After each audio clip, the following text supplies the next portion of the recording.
একের পর এক দুর্যোগে দিশেহারা ইসরায়েল। দাবানলের ক্ষত শুকানোর আগেই এবার ভয়াবহ বন্যার কবলে পড়েছে নেতানিয়াহুর দেশ। গত ৪ মে থেকে দক্ষিণ ইসরায়েলের বেশ কিছু অংশ প্লাবিত হতে শুরু করে।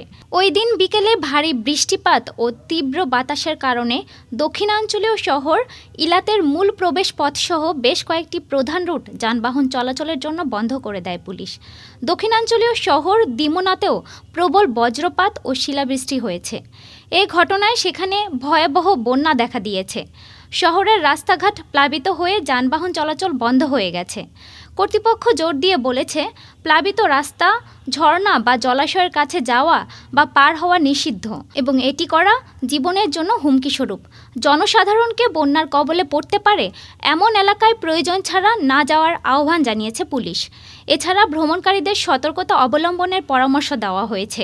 সপ্তাহখানেক আগেই তীব্র তাপদাহ ও দাবানলের কারণে ইসরায়েলের কয়েকটি এলাকার বাসিন্দাদের নিরাপদ স্থানে সরিয়ে নেওয়া হয়েছিল।